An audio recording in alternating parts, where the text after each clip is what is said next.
कर आसन बैठे, सिद्ध सभा कर आसन बैठे, संत सभा जयकारो, तिस आगे अरदास हमारी, सच्चा अपार अपारो। महाराज सच्चे पातशाह जी कहते हैं साडी नमस्कार है, पर नमस्कार किस नूं है? कहते जो सच्चा परमात्मा है, जिस परमात्मा के विधान के अंदर सब कुछ दुनिया पे चल रहा है, और उस परमात्मा तो फिर भरोसा होंदे ने संत। पहला परमात्मा है, परमात्मा तो फिर जेड़े परमात्मा की भगती करते हैं, भगती करदियां करदियां करदियां करदियां इन्नी अवस्था के मालक हो जाते हैं, उन्होंने फिर संत कह दिता जाता है। और फिर एक गल भी ऐसी है, जिहड़ा संत हुंदा है, महाराज बाणी च दसदे ने उहदी संगत का फल की हुंदा है। कहते जिमें ओए भी चंदन होए रहे, बसे जो चंदन पास। जिमें जंगल के अंदर चंदन के रुख खड़े हुंदे ने, उन्हां चंदना के रुखां दे विच ही कोई हिरंड का या कोई होर प्रकार का रुख भी होए, वो रुख भी चंदन वर्गी खुशबू देनी शुरू कर दिंदा है। उसका कारण इको है, सतसंगत, उन्हां दी संगत चंगी है। संगत का एडा फर्क हुंदा है। एक रुख है जिहड़ा वो संगत के प्रभाव तो प्रभावित हो जाता है। चंदन का रुख है तो एक रुख ही है, पर उसका प्रभाव इन्ना है, उसदे नेड़े नेड़े जिहड़े रुख हुंदे ने वो सारे के सारे प्रभावित हो जाते हैं। एवें ही वो मनुख ने जिहड़े गुरु की संगत विच आउंदे ने, आउंदियां आउंदियां गुरु की बाणी सुनदियां सुनदियां उन्हां दा जीवन भी ऐसा हो जाता है। अगे महाराज कहंदे ने, मस्तक घाट काट धरी तिस आगे। अपने मस्तक नूं भाव सिर नूं मैं कट के उन्हां दे अगे रख दियां ते उन्हां अगे अपना मन ते तन भी अर्पण कर दियां, क्योंकि मन अते तन अते धन ये तीन चीज़ां ने मनुख उहदे अगे अर्पण कर दिंदा है जिहड़ा इहनूं महान लगदा है। और संतां दी संगत दी प्रभाव ही ऐसा है, जदों मनुख अध्यात्मिक आनंद दे विच पहुंचदा है, ਉਹਦੇ वास्ते ना अपने तन की कोई वैल्यू रह जाती है, ना मन की, अते ना धन की ਉਹਦੇ अगे कोई वैल्यू है। महाराज उस चीज़ को अगे बयान करते हैं, मैं अपना सिर ही कट के उन्होंने अगे रख दिया। सिर कट के रखने का मतलब ये है, जो भी वो कहते हैं सिर्फ उही गल्लां मैं जेड़ी जेड़ी भी वार्ता संत कहते ने उही गल मैं करता रहा। जिमें असीं वेखते हाँ, गुरु अमरदास जी महाराज भावें 71 साल की उम्र हुई है, पर उन्होंने गुरु अंगद साहब जी मिले जिहड़े उन्होंने को छोटी उम्र के सन, पर उन्होंने अपना सारा अहंकार, बरादरी का अहंकार जात पात का अहंकार सारे का सारा थले रख दिता। सिर्फ जो गुरु कहता है वो मनना शुरू किया। 71-72 साल की उम्र के विच गागर नूं ढाउणा शुरू किया।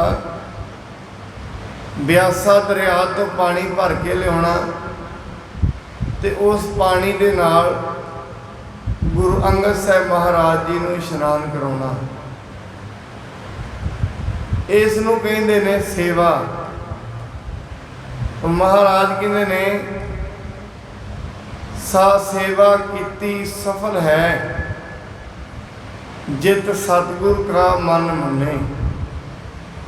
जदों गुरु का मन मन जाए वो सेवा सफल हो जाती है। महाराज कहते सत संगत के अगे मैं अपना सीस भी कट के रख देना। उसका कारण एक ही है, सत संगत तो महान चीज़ दुनिया ते होर कोई नहीं। सत संगत वो चीज़ है जिमें ਵੱਡੇ ਵੱਡੇ ग्राउंड असीं वेखते हाँ, जे उन्हां विच किते पानी ना जाए, ਵੱਡੇ ਵੱਡੇ ग्राउंडां दे घाह जिहड़े हुंदे सुक जांदे ने, सुक के मुरझा जाते ने। संगत ऐसी चीज़ है, ये पानी का काम करती है।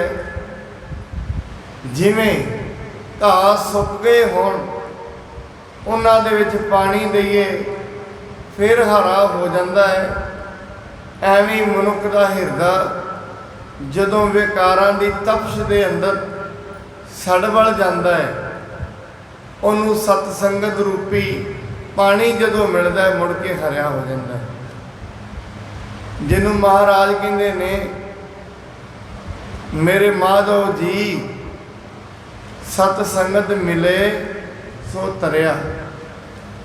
जेड़े सतसंगत नूं मिल जाते ने वो तर जाते ने। नानक संत मिलै सच पाइए सहज भाए जस लियो। कहते जदों कोई गुरु मिल जाता है, क्योंकि परमात्मा के राह ते तुरन वास्ते गुरु का कोल होना बहुत जरूरी है। गुरु ही मनुख नूं रास्ता विखाउंदा है। महाराज कहते संत मिलै सच भाई पाइए। जदों कोई गुरु मिल जाता है, उहदे मिलण दे नाल मनुख सच की प्राप्ति हो जाती है। सहज भाए जस लियो, कहते उहदे कहण दे नाल, उहनूं गाउण दे नाल हमेशा सुख की प्राप्ति होती है। बाकी संत की निशानी ये है, गुरु की निशानी ये है, वो बेपरवाह होंदा है ते सदा हुक्म नूं मनदा है। जिवें गुरु अंगद साहब महाराज जी भाई जीवा महाराज जी दे कोल आउंदा है। कहते गुरु महाराज जी हो, मैं आप जी के वास्ते भोजन तैयार कर रहा, खिचड़ी तैयार कर रहा, पर बाहर हवा बड़ी चलती है, अग नूं बलन नहीं दिंदी। तुसीं इन्नी की किरपा करो, ये हवा नूं रोक दिओ। महाराज कहते भाई जीविया, भोजन भावें तैयार होए भावें ना तैयार होए, पर यह जिहड़ी हवा ये परमात्मा के हुक्म दे विच चलती है। तो एक संत का यह फर्ज नहीं परमात्मा की कीती हुई ते उंगल करे। जे हवा वो चला रहा है, ये उसकी मर्जी है, कोई गल नहीं, चल लैण दे, चलती रहेगी। जो रुक जाएगी उदों तुसीं लंगर तैयार कर लियो। कहते महाराज इन्नी देर तुहानूं भुखा ही रहना पैना है। कहते भाई जीवा जी साडी गल ना वेखो, कोई गल नहीं, असीं भुख सह लवांगे, पर परमात्मा जो कुछ भी दुनिया ते कर रहा है ਉਹ ਬੜਾ ਸੋਚ ਤੇ ਸਮਝ ਕੇ ਕਰਦੇ। ਜਿਵੇਂ ਕਿ ਇਹ ਐਸੀ ਮਹਾਨਤਾ ਹੈ ਗੁਰਮੁਖ ਸੱਜਣ ਦੀ, ਜਿਹੜੇ ਰੱਬ ਦੇ ਨਾਲ ਜੁੜ ਜਾਂਦੇ ਨੇ। ਤੇ ਇੱਕ ਰਾਜੇ ਦਾ ਕੋਈ ਵਜ਼ੀਰ ਸੀ, ਉਹ ਰਾਜੇ ਦੇ ਵਜ਼ੀਰ, ਰਾਜਾ ਤੇ ਰਾਜੇ ਦਾ ਵਜ਼ੀਰ ਦੋਵੇਂ ਗਏ, ਜੰਗਲ ਦੇ ਵਿੱਚ ਗਏ ਨੇ। ਰਾਜੇ ਦੀ ਉਂਗਲ ਵੱਢੀ ਜਾਂਦੀ ਹੈ। ਵਜ਼ੀਰ ਕੋਲੋਂ ਕਹਿੰਦਾ ਜੋ ਰੱਬ ਕਰਦਾ ਹੈ ਚੰਗਾ ਹੀ ਕਰਦਾ ਹੈ। ਰਾਜਾ ਬੜਾ ਗੁੱਸੇ 'ਚ ਆਇਆ ਵੀ ਇਹ ਵਜ਼ੀਰ ਤੇ ਮੇਰਾ ਹੈ, ਮੇਰੀ ਉਂਗਲ ਵੱਢੀ ਗਈ ਹੈ। ਇਹ ਕੋਲੋਂ ਕਹਿ ਰਿਹਾ ਜੋ ਰੱਬ ਕਰਦਾ ਹੈ ਚੰਗਾ ਹੀ ਕਰਦਾ ਹੈ। ਕਹਿੰਦੇ ਭਾਈ ਇਹਨੂੰ ਵਜ਼ੀਰ ਨੂੰ ਫੜੋ ਤੇ ਜੇਲ੍ਹ ਵਿੱਚ ਪਾ ਦਿਓ, ਇਹ ਸਾਡਾ ਸ਼ੁਭ ਚਿੰਤਕ ਨਹੀਂ। ਇਹਨੂੰ ਤੇ ਲੱਥੀ ਚੜੀ ਦੀ ਨਹੀਂ ਹੈ। ਮੈਂ ਸੰਤ ਦੀ ਗੱਲ ਕਰ ਰਿਹਾ, ਜਿਹੜੇ ਪਰਮਾਤਮਾ ਦੀ ਸ਼ਰਨ ਦੇ ਵਿੱਚ, ਪਰਮਾਤਮਾ ਦੇ ਵਿੱਚ ਪਹੁੰਚ ਜਾਂਦੇ ਨੇ। ਉਹਨਾਂ ਦਾ ਕੈਸਾ ਜੀਵਨ ਹੁੰਦਾ, ਜਿਹਦੇ ਕਿ ਮਹਾਰਾਜ ਜੀ ਜਿਸ ਦੇ ਅੱਗੇ ਤਨ ਤੇ ਮਨ ਕੱਟ ਕੇ ਸੁੱਟਣਾ ਚਾਹੁੰਦੇ ਨੇ। ਮਹਾਰਾਜ ਨੇ ਬਾਣੀ ਦੇ ਵਿੱਚ ਬੜੀ ਵਾਰੀ ਸੰਤਾਂ ਦੀ ਮਹਿਮਾ ਕੀਤੀ ਹੈ ਕਿ ਨਾਨਕ ਦਾਸ ਇਹ ਹੈ ਸੁਖ ਮੰਗੈ, ਮੋਹ ਕੋ ਕਰ ਸੰਤਨ ਕੀ ਧੂਰੇ। ਫਿਰ ਜਿਹਦੀ ਧੂੜ ਗੁਰੂ ਨਾਨਕ ਸਾਹਿਬ ਮੰਗ ਰਹੇ ਨੇ, ਸੰਤ ਦੀ ਧੂੜ ਗੁਰੂ ਨਾਨਕ ਸਾਹਿਬ ਮੰਗਦੇ ਨੇ, ਇਹਦਾ ਮਤਲਬ ਫਿਰ ਸੰਤ ਕੋਈ ਵੱਡੀ ਸ਼ਖਸੀਅਤ ਹੈ। ਬਸ ਕਈ ਵਾਰੀ ਇਹ ਹੁੰਦਾ ਹੈ, ਕੋਈ ਵੀ ਚੀਜ਼ ਮਾਰਕੀਟ ਦੇ ਵਿੱਚ ਆਉਂਦੀ ਹੈ, ਉਹਦੀ ਨਕਲ ਪਹਿਲਾਂ ਆ ਜਾਂਦੀ ਹੈ। ਐਵੇਂ ਜਿਹੜੇ ਸੰਤ ਹੁੰਦੇ ਨੇ, ਸੰਤਾਂ ਦੀ ਨਕਲ ਪਹਿਲਾਂ ਆਉਂਦੀ ਹੈ। ਹੁੰਦਾ ਕੋਈ ਦੋ ਚਾਰ ਹੀ ਨੇ, ਨਕਲ ਬਹੁਤੇ ਕਰਦੇ ਨੇ, ਤਾਂ ਕਰਕੇ ਫਿਰ ਦੁਨੀਆ ਦਾ ਹੌਲੀ ਹੌਲੀ ਸਾਧੂ ਸੰਤਾਂ ਤੋਂ ਵਿਸ਼ਵਾਸ ਉੱਠ ਹੀ ਜਾਂਦਾ। ਉਹ ਕਹਿੰਦਾ ਰਾਜਾ ਜੀ ਜੋ ਹੁੰਦਾ ਹੈ ਚੰਗਾ ਹੀ ਹੁੰਦਾ ਹੈ। ਰਾਜਾ ਕਹਿੰਦਾ ਇਹਨੂੰ ਜੇਲ੍ਹ 'ਚ ਬੰਦ ਕਰੋ।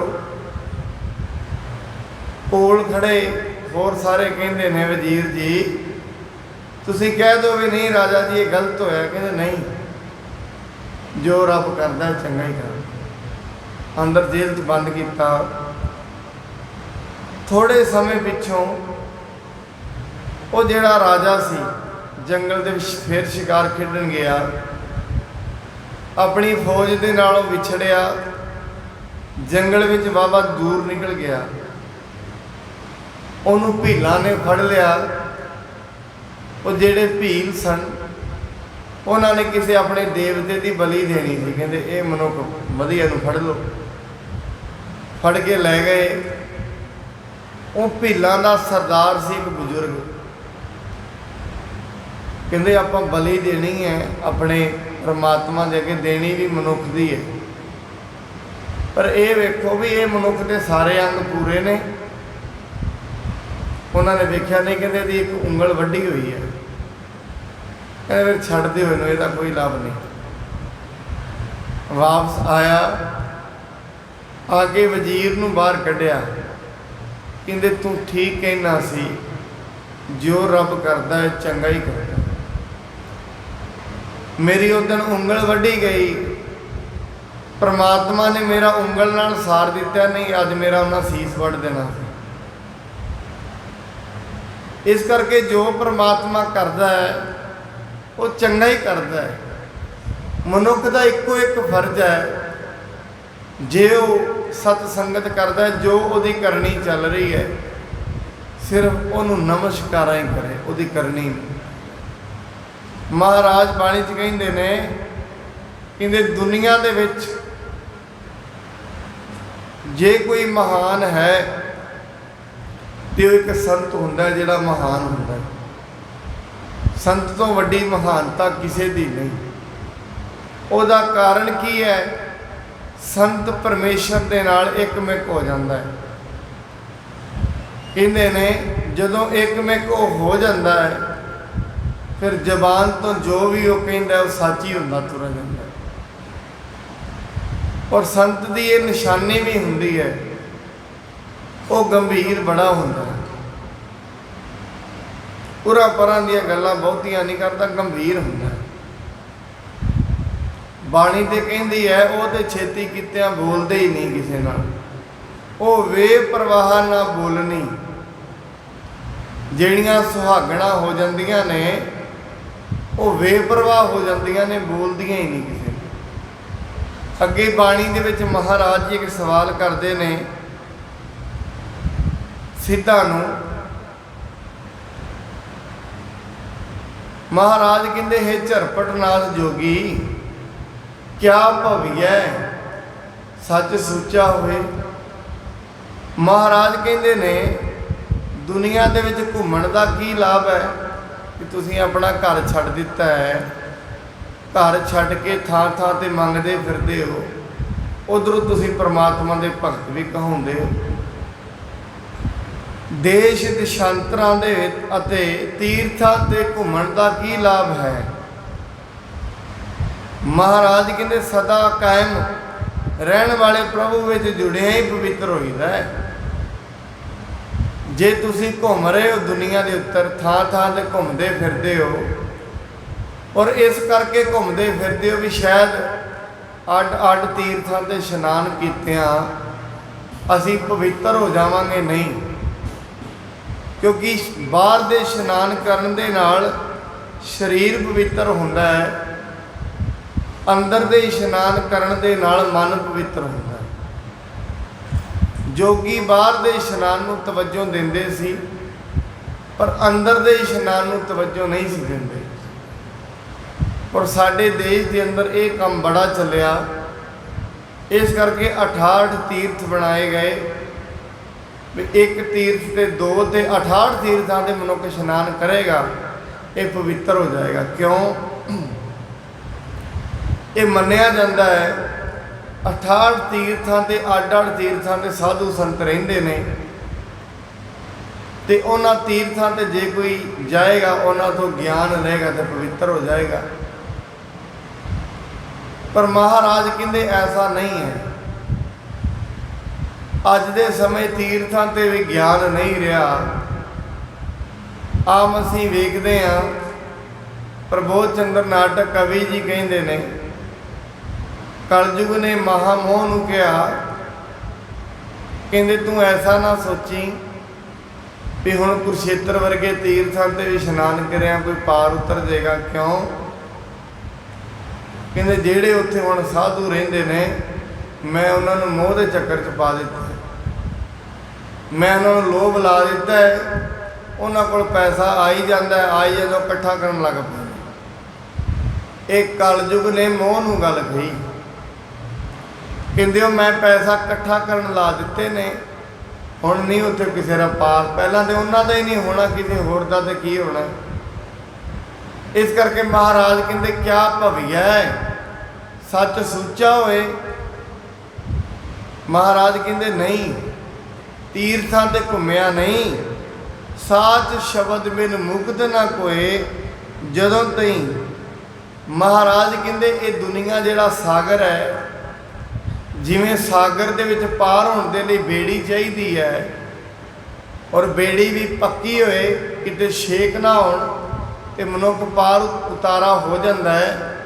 ਇਸੇ ਤਰੀਕੇ ਦੇ ਨਾਲ ਸੰਸਾਰ ਸਾਗਰ ਤੋਂ ਪਾਰ ਹੋਣ ਦੇ ਲਈ ਗੁਰੂ ਦੇ ਸ਼ਬਦ ਦੀ ਬੇੜੀ ਹੈ। ਇਹ ਸੰਸਾਰ ਸਾਗਰ ਦੇ ਅੰਦਰ ਕਬੁੱਧ, ਕੁਦਇਆ, ਕਾਮ, ਕ੍ਰੋਧ, ਲੋਭ, ਮੋਹ, ਹੰਕਾਰ, ਤ੍ਰਿਸ਼ਨਾ, ਆਸਾ, ਮਨਸਾ, ਇਹ ਸਾਰੀਆਂ ਲਹਿਰਾਂ ਹੀ ਨੇ, ਬਾਰ-ਬਾਰ ਉੱਠਦੀਆਂ ਨੇ ਤੇ ਮਨੁੱਖ ਨੂੰ ਡੋਬਣਾ ਚਾਹੁੰਦੀਆਂ ਨੇ। ਇਹ ਮਨੁੱਖ ਦੀ ਮਾਨਸਿਕਤਾ ਨੂੰ ਉੱਤੇ ਉੱਠਣ ਹੀ ਨਹੀਂ ਦਿੰਦੀਆਂ। ਇਹ ਮਨੁੱਖ ਦੇ ਮਨ ਨੂੰ ਇਹ ਲਹਿਰਾਂ ਉੱਤੇ ਉੱਠਣ ਹੀ ਨਹੀਂ ਦਿੰਦੀਆਂ, ਭਾਵ ਸੱਚਾਈ ਦਾ ਗਿਆਨ ਹੋਣ ਹੀ ਨਹੀਂ ਦਿੰਦੀਆਂ।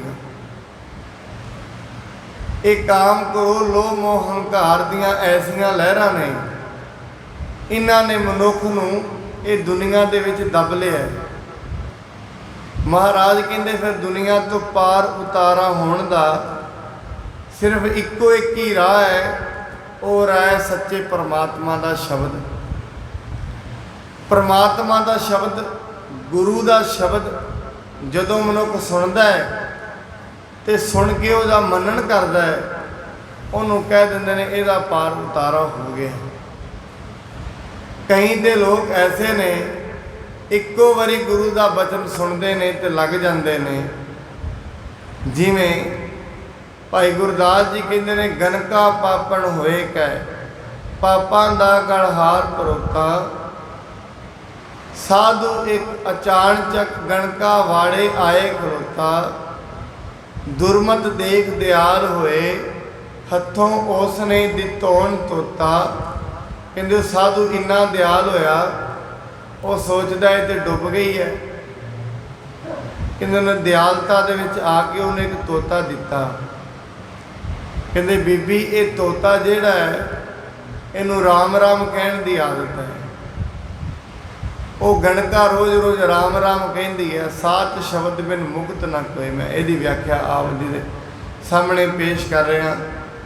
ਜਦੋਂ ਤਾਈਂ ਸੱਚੇ ਸ਼ਬਦ ਦਾ ਮਨੁੱਖ ਧਿਆਨ ਨਹੀਂ ਧਰੇਗਾ, ਉਹਦੇ ਅੰਦਰ ਸਿੱਖੀ ਨਹੀਂ ਆ ਸਕਦੀ।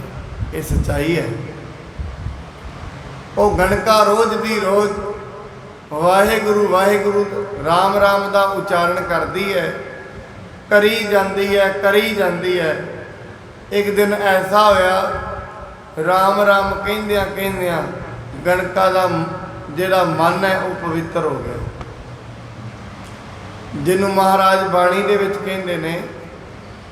ਇਹਦੇ ਅਸਲ ਦੇ ਵਿੱਚ ਸਿੰਘੋ ਇਹ ਯਾਦ ਰੱਖਿਓ, ਭਰੀਐ ਮਤ ਪਾਪਾਂ ਕੈ ਸੰਗ, ਉਹ ਧੋਪੈ ਨਾਮੈ ਕੈ ਰੰਗ। ਕਈ ਦੁਨੀਆ ਦੇ ਵਿੱਚ ਇਹ ਸ਼ਿਕਾਇਤ ਕਰਦੇ ਨੇ, ਅਸੀਂ ਬਾਣੀ ਬੜੀ ਪੜ੍ਹਦੇ ਹਾਂ, ਬਾਣੀ ਪੜ੍ਹਨ ਦੇ ਨਾਲ ਅੰਦਰ ਕੁਝ ਰਸ ਬਣਿਆ ਨਹੀਂ। ਮਹਾਰਾਜ ਕਹਿੰਦੇ ਨੇ ਇਹ ਜਿਹੜੀ ਬਾਣੀ ਹੈ, ਜਿਨ੍ਹਾਂ ਨੇ ਉਚਾਰਨ ਕੀਤੀ ਆ ਉਹਨਾਂ ਦਾ ਸਤਰ ਬੜਾ ਉੱਚਾ ਹੈ। ਉਹ ਬੜੀ ਉੱਚੀ ਗੱਲ ਕਰਦੇ ਨੇ, ਵੱਡੀ ਗੱਲ ਕਰਦੇ ਨੇ। ਉਹਨਾਂ ਨੂੰ ਸਮਝਣ ਦੇ ਲਈ ਪਹਿਲਾਂ ਨਾਮ ਜਪਣਾ ਪਏਗਾ। ਜਦੋਂ ਮਨੁੱਖ ਨਾਮ ਜਪਦਾ ਹੈ, ਮਨੁੱਖ ਦੇ ਹਿਰਦੇ ਦੇ ਅੰਦਰ ਥਾਂ ਸਾਫ਼ ਹੋ ਜਾਂਦੀ ਹੈ, ਮਲੀਨਤਾ ਖਤਮ ਹੋ ਜਾਂਦੀ ਹੈ, ਮਾੜੇ ਵਿਚਾਰ ਹੌਲੀ ਹੌਲੀ ਖਤਮ ਹੋ ਜਾਂਦੇ ਨੇ। ਔਰ ਦੁਨੀਆ ਦੇ ਵਿੱਚ ਐਸਾ ਕੋਈ ਵੀ ਇਨਸਾਨ ਨਹੀਂ ਜਿਹਦੇ ਅੰਦਰ ਮਾੜੇ ਵਿਚਾਰ ਨਹੀਂ ਚੱਲਦੇ। ਜੇ ਤੇ ਕੋਈ ਸਤ ਸੰਗਤ ਕਰ ਰਿਹਾ ਹੈ, ਠੀਕ ਹੈ, ਉਹ ਤੇ ਹੌਲੀ ਹੌਲੀ ਉਹਦੇ ਖਤਮ ਹੋ ਜਾਣਗੇ। ਰੋਜ਼ ਰੋਜ਼ ਸਤ ਸੰਗਤ ਕਰੇਗਾ, ਕਦੀ ਤੇ ਕਿਰਪਾ ਨਾਲ ਨਾਮ ਵੀ ਜਪਣਾ ਸ਼ੁਰੂ ਕਰ ਦੇਗਾ। ਮੈਂ ਤੇ ਹੈਰਾਨ ਹੋ ਰਿਹਾ, ਇਹ ਕਲਯੁਗ ਦੇ ਵਿੱਚ ਅੱਜ ਦੇ ਸਮੇਂ ਤੇ ਗੁਰਦੁਆਰਿਆਂ ਦੇ ਵਿੱਚ ਸੰਗਤ ਜ਼ਿਆਦਾ ਹੋਣੀ ਚਾਹੀਦੀ ਸੀ। ਵੱਡੇ ਵੱਡੇ ਗੁਰਦੁਆਰਾ ਸਾਹਿਬ ਪਿੰਡਾਂ ਵਿੱਚ ਬਣੇ ਨੇ, ਰਹਿਰਾਸ ਦੇ ਟਾਈਮ 2-4 ਲੋਕ ਹੀ ਹੁੰਦਾ ਹੀ ਕੋਈ ਨਹੀਂ।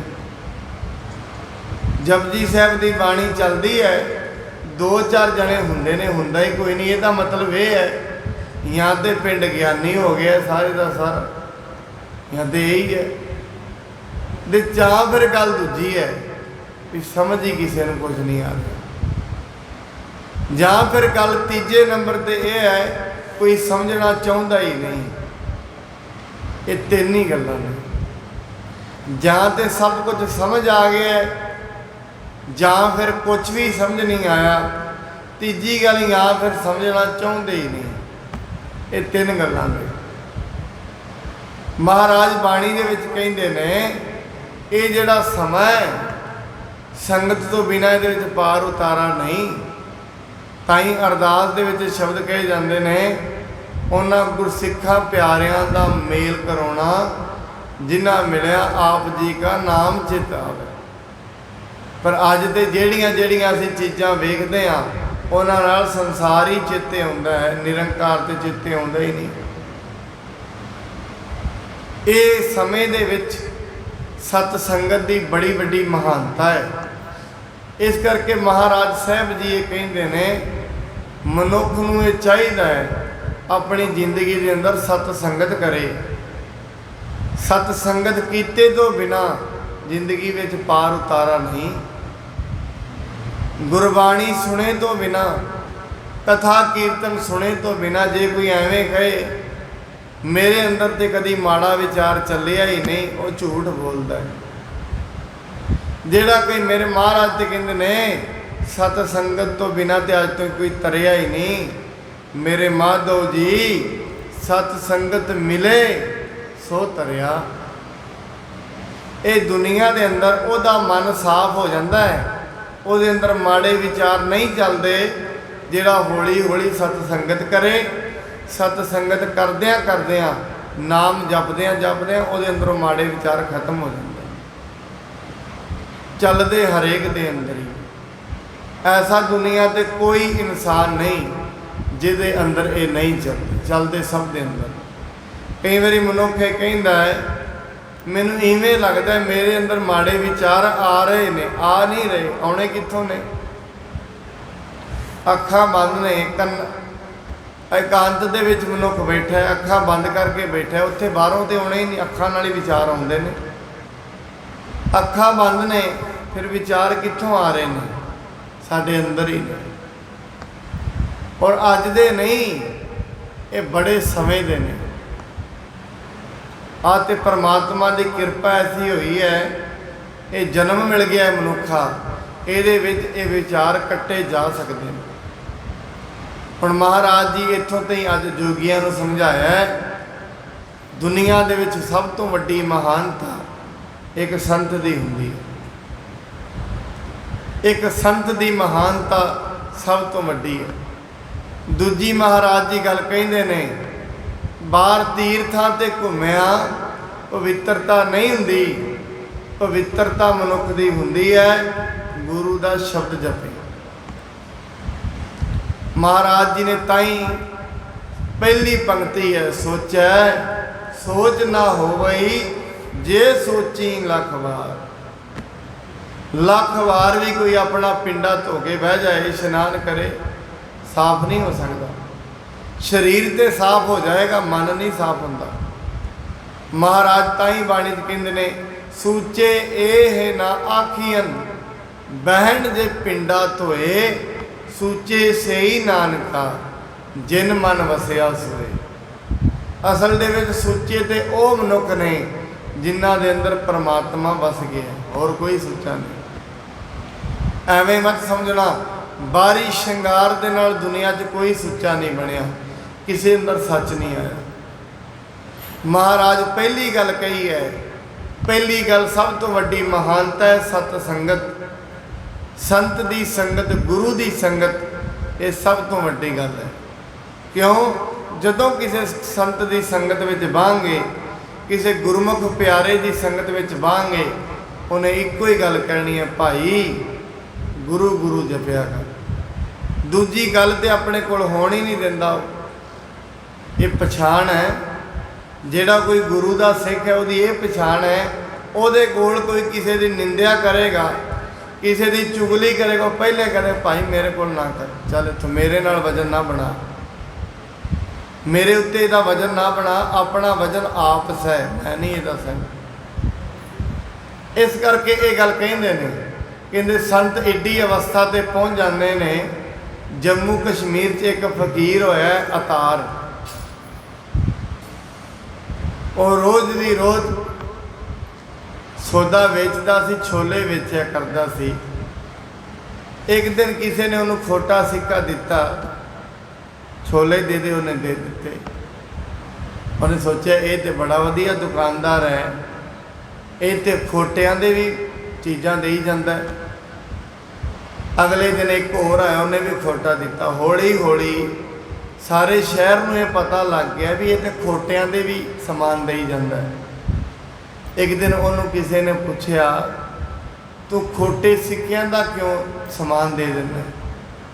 वो कहता है, असल दे विच मैं इत्थे खोटियां दा मुल तां पा रहा, रब किरपा करे मेरा मन भी बड़ा खोटा है, परमात्मा एक किरपा करे मेरे खोटे मन नूं भी दरगाह दे विच थां दे। उस दिन तो लोग सारे पिछे हट गए भी ये तो किसी होर गल थी, ये किसी होर रंग च रहिंदा है। कहंदे मैं भी बड़ा खोटा, परमात्मा किरपा करे मेरी खोट नूं ना वेखे, मैनू भी दरगाह च थां दे, तां मैं खोटियां दा भी समान दे देना, मैं किहड़ा चंगा। बाणी च महाराज मन नूं खोटा ही कहंदे ने। मन खुटहर तेरा नहीं विश्वास, कहते तेरा विश्वास नहीं। क्यों? कदी तो ये मन संत बन जाता है, कदी चोर बन जाता है। जदों तो गुरु के दवारे आता है उदों तो ये संत बन जाता है, समाज के विच जाता है फिर चोर बन जाता है। इस करके महाराज जी बाणी दे विच कहते ने सब तो श्रेष्ठ महानता उस मनुख की है जिहड़ा गुरु का शब्द जपदा है। मैं तो कई बार सोचदा अज संत शब्द का मतलब ये कर दिता गया है जिहड़ा मनुख शादी ना कराए, विआह ना कराए और एक डेरा बना लवे, उन्होंने कहते ये संत है। बई ਉਹਦੀ कोई भगती होए ना होए, शक्ति होए ना होए, सानू की पता है।